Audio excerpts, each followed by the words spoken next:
மதுரைக்கு கிளம்பிட்டேங்க. மீனாட்சி அம்மன் திருக்கல்யாணத்த காண்றதுக்காக நல்லா சீவி சிங்காரிச்சு, பச்சை பட்டுடுத்தி, நானும் அம்பாளுக்காக 2 முழம் கதம்பத்த வாங்கிட்டு நானும் கிளம்பிட்டேங்க. கூட்ட நெரிசல் அவ்வளோ நெரிசலுங்க. இருக்கிற மதுரை எல்லாமே சென்டர் ஆஃப் மதுரையில தான் அன்னைக்கு வந்து பிளேஸ் பண்ணியிருந்தாங்க. அதாவது என்னன்னா, மதுரையில இருக்க மொத்த மக்களுமே அங்க தாங்க குவிஞ்சிருந்தாங்க. கால் வைக்கிறதுக்கு இடம் இல்ல பார்த்துக்கோங்க. அப்படியே இந்த சந்தன கடை வா வான்னு இழுத்துச்சு. என்னடா அந்த குட்டி பையன் வந்து குடுகுடுன்னு வந்து நீட்டுறானேன்னு பார்த்தா, அவங்க அம்மாவுக்கு அவ்வளோ ஒரு ஆனந்தம் பார்த்துக்கோங்க. இது ஒண்ணு தாங்க இருந்துச்சு. இது யாருக்கு கிடைக்க போகுது? கடைசி ஒண்ணே ஒண்ணு இருக்கே அப்படின்னு அவங்க நினச்சுக்கிட்டு வந்தாங்களா, அதெல்லாம் அந்த பேரானந்தம்.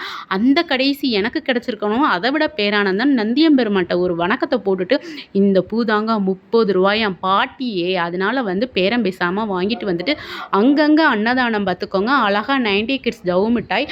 கண்ணாடி வளையல பார்த்தோனையுமே எனக்கு எப்பயுமே கண்ணாடி வளையல் தானே பிடிக்கும். அதில் ஒரு டஜன் ரூ. 70. மனசு கோணாமல் அதையும் வாங்கி கையில் ஒவ்வொரு கையிலையும் ஒவ்வொரு அரை அரை டஜனாக போட்டுட்டு, அப்புறம் மஞ்சள் குங்குமமும் வாங்கிட்டு, குட்டி குட்டி மீனாட்சியெல்லாம் அங்கங்கே பார்க்க க்யூட்டாக இருந்தாங்க. இந்த குட்டி மீனாட்சி என்னன்னே தெரியல, அழுதுகிட்டே இருந்தாங்க.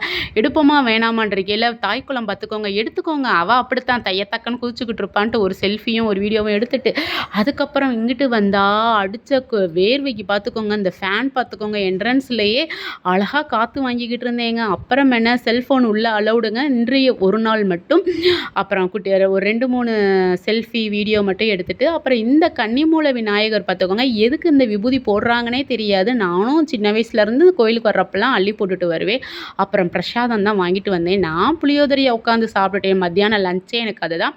அப்புறம் மாமாவுக்காக அந்த அதிரசம் லட்டெல்லாம் இருக்குது. இதுக்கப்புறம் இது வந்து பொற்றாமரை குளத்தில் இருக்கிற சிவன் பார்வதி அந்த ஸ்தலம் பார்த்துக்கோங்க. அழகாக உட்காந்து இடரினும் தளரினும் எனதூறு நோய் அந்த சாங் போட்டு தியானத்தில் இருந்தேன்.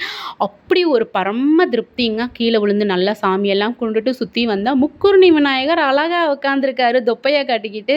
அடடா, இந்த கரடி மூஞ்சிட்ட ஏன் இவ்வளோ சந்தோஷம்னு பார்த்தா, இந்த கிண்ணமும் எனக்கு கடைசிங்க. அது என்னமோ உனக்கு கிடைக்கிறது கிடைக்கும், அது கடைசி நேரத்தில் கூட கிடைக்கும், அதனால் நீ எதை பற்றியும் கவலைப்படாதன்ற மாதிரி தான் எனக்கு அமைஞ்சது. லைனை பார்த்தீங்களா, எம்புட்டு கூட்டம்னு.